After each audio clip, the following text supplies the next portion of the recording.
Yo, what's up guys? It's Mark here of Driver67. So this is not going to be a complete guide on how to do it. It's kind of like a quick little explanation on what you have to do to prepare the Mazda 5 ND2 for this case here.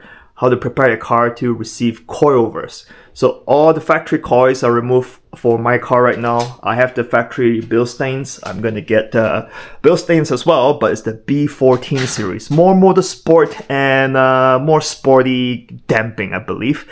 Okay, so I hopefully the B14 is gonna work out. We'll see. I don't see a lot of reviews out there for the MX-5 equivalent. Anyway, so what you have to do to remove the factory coils. So right now, mine's totally removed already. Mine's a club edition, so it has the factory braces right here, right here. So you can remove the braces without removing the 3 bolts that is holding the factory coils. So yeah, remove the top ones first, there's 2, and after that remove the side ones, and there's only 3 other bolts that's holding the factory top hat. Okay, let's go down to the bottom because that's where all the important stuff is. Okay, so the upper control arm, you have to remove these 2 bolts here. So that way when you remove the coils, it can be a little bit easier. I'll explain a little bit more, but also on the top top control arm here, there is 2 wires. Let me see. Sorry, one's the brake hose and then one is the ABS wire. So remove those 2 brackets there.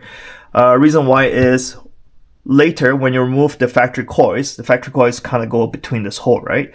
You gotta push it down and then pull it out this way towards where the camera is. So with the top control arm in like this and totally bolted, you can't do that movement. You gotta loosen up these 2 bolts, and then that way you can make the top control arm move along with the factory coils. So that's the movement you have to do to remove the front ones. And then of course to remove the factory coils, there's a little bottom bolt right here that's holding the bottom of the factory coil.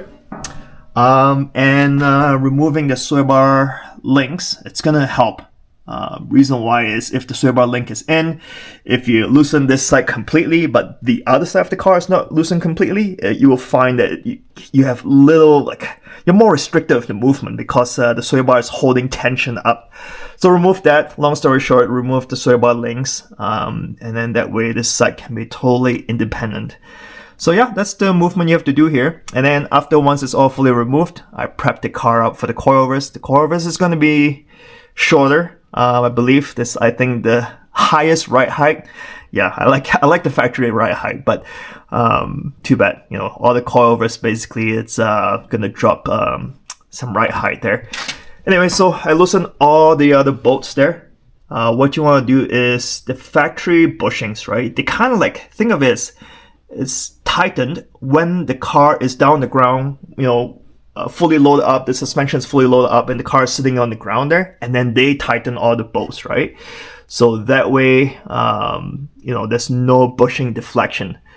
So if you kind of hoist the car up, let's say you pretend the factory coils here, all the bushings kind of twist because with the car, the wheels is sagging down, right? When you lift the car up, so it's unloaded and all the bushing has a twist to it there.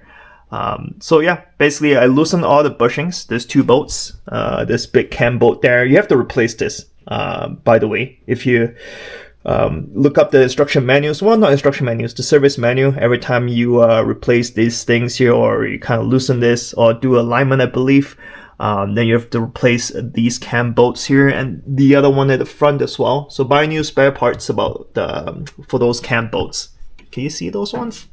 The lighting's not the best. I apologize. Small garage, so not a lot of space to move here. Yeah, so loosen those bushings and you'll notice the suspension will kind of sag down a little bit. So yeah, look up bushing deflection. It'll be pretty important there once you have the new coils in. And then the car, the car is supported by the coilover weights. Then you fully tighten all the bushings. So that way the bushing is, think of it as, calibrated for the weight. I might not be the best in explaining bushing deflection, but you guys can look it up. Probably help a little bit more. On the back side here, before we look up the suspension components here, I'll show you the trunk because you have to remove all this lining. Yeah, you only have to access the 2 bolts that's holding the top hats for each side here. But in order to do so, all this little fabric here and all the material has to be removed. I know it's kind of silly, but you know, this thing is kind of overlapping the other thing, and the other thing's overlapping the other thing. So long story short, you gotta remove all the interior fabric there. And this shield here, it's covering the fuel pipe. So this fuel pipe shield, remove that. Whoops, sorry. Before you can access this side there. So yeah, remove those 2 bolts there that's holding the top hat of the rear coils. And then there's one bottom bolt that's holding the rear coils here. Where is it? You might not be able to see easily, but you guys get the idea. Same idea as the front there. Does it show? I can't see if the camera shows it or not. Yeah, but basically there's one bolt down there. So remove that, and then it's not as complicated as the front. You just kind of push it down again, and then just pull it out this way. So a lot more room than the front. And then prep your car up for the bushings. So loosen all the bolts here. So I'll loosen it a little bit. I still have it in there. Basically, I'd kind of like turn it, I don't know, 10 times with the wrench.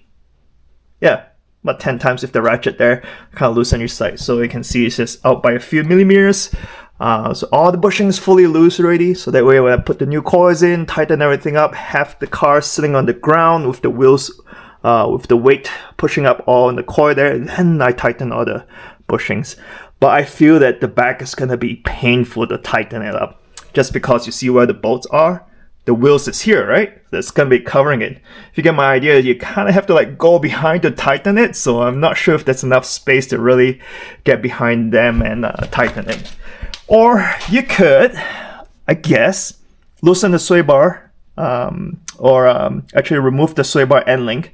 So this side is completely independent, and then have a jack push up on each wheel before you tighten it.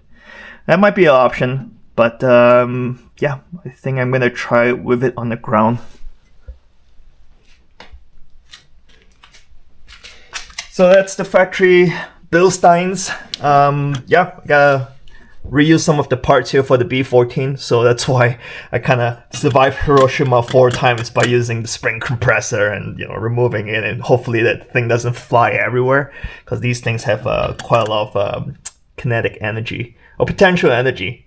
Over here, that's some of the components from the top hat I have to use there. A little bump stop somewhere inside, and yeah, so I have to reuse some of it. I believe some coilover kits might not need to reuse any of the components, so that's nice.